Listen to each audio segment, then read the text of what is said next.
History always has a tendency of repeating itself, and obviously this is true for many things, including fashion, movies, and of course, gaming.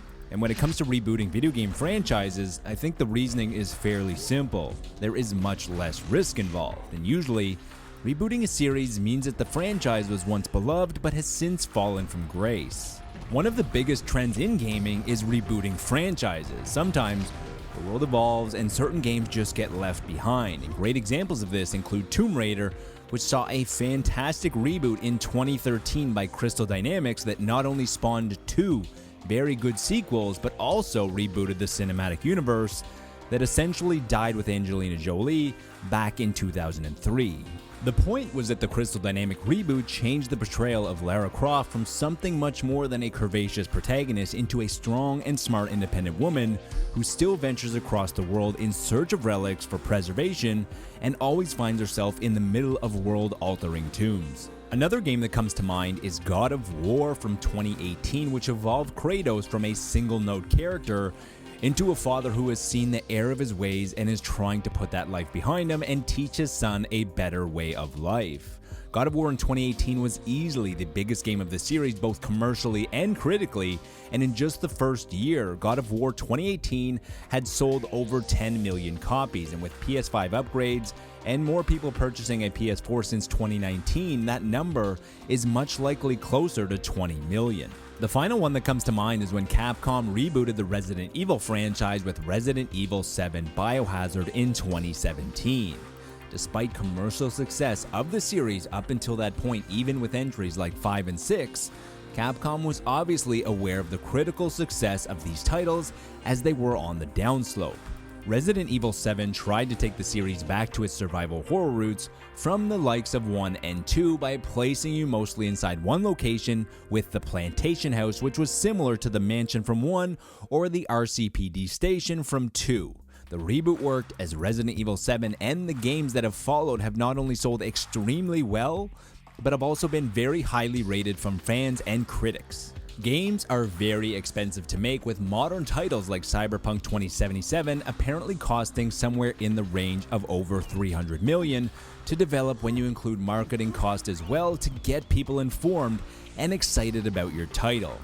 Rebooting eliminates some of this risk and some of this cost as people are already a little familiar with the series, and usually you have some core ideas to build around, which could also save some development time.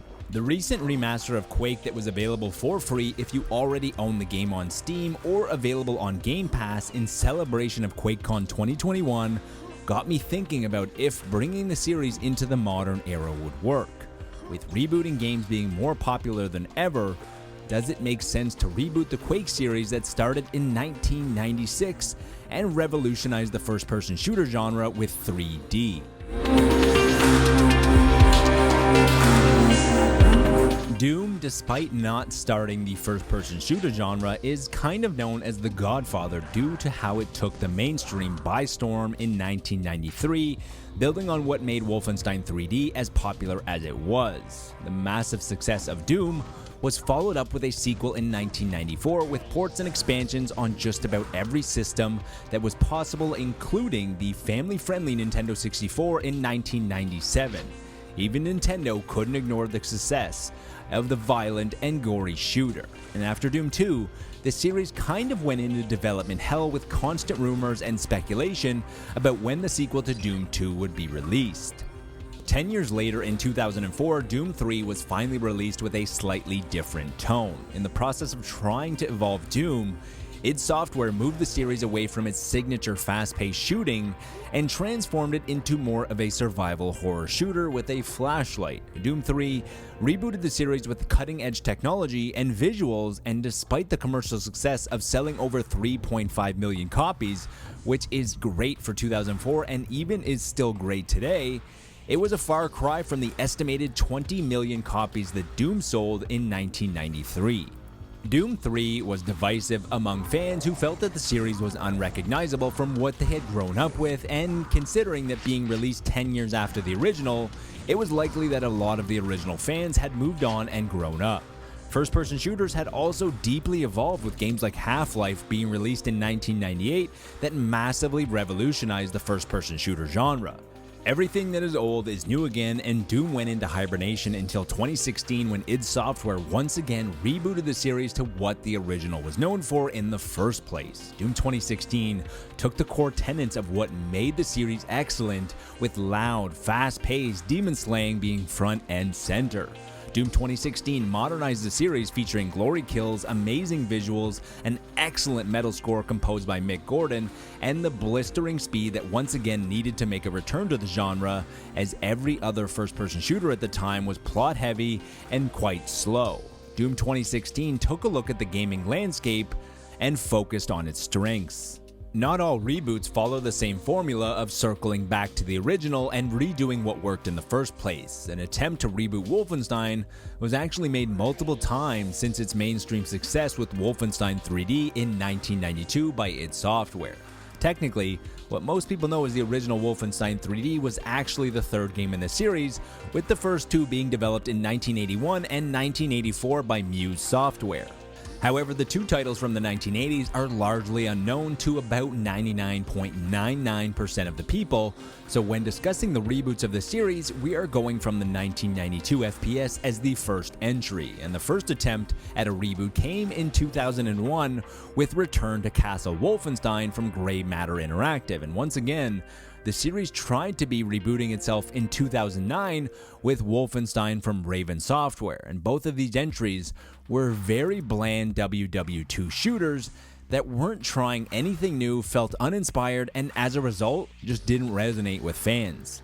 Then in 2014, Machine Games developed and released Wolfenstein: The New Order to mostly critical acclaim and moderate success, but more importantly, it developed somewhat of a cult following, and the reason that Wolfenstein: The New Order was finally able to truly get the series back off the ground for the first time in 22 years was because it made smart choices, and it really felt like Machine Games understood and cared about the franchise. The main changes that Machine Games made to the formula was that The New Order made you care.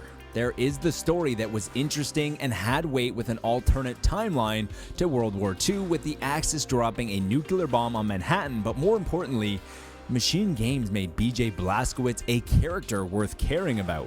The reason that Wolfenstein: The New Order succeeded on many different levels was because it did something that the series had never attempted before in its storied history.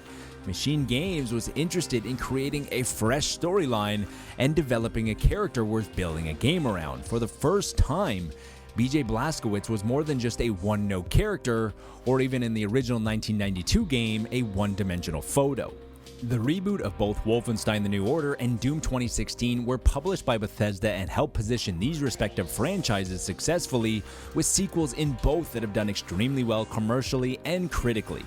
If you look at the history of some of the most successful reboots over the past decade or so, then you will see one of usually two things: Microsoft or Bethesda being attached to the titles. Bethesda has published reboots with Prey, Doom, Wolfenstein, and Microsoft has done so with Battletoads, Killer Instinct, and the upcoming Perfect Dark. And considering that both of these developers are now operating under the same roof, it would be safe to expect more reboots. A Quake reboot has three strengths already working for it.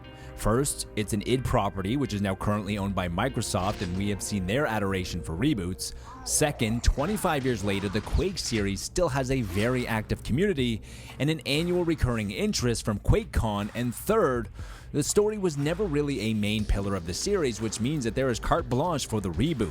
Story and continuity was never what Quake was built around, and when speaking to NoClip, Tim Willits, one of the main designers of Quake alongside John Romero and John Carmack, said that the Quake franchise has always suffered from an identity crisis, and they were not planning on calling the sequel Quake 2.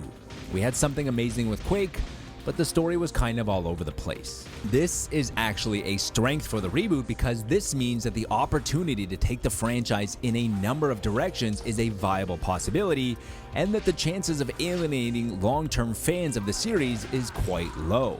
This is because each person who loves Quake likely loves the series for a different reason, including the Lovecraft design of the original, or possibly the arena speed combat of Quake 3 Arena.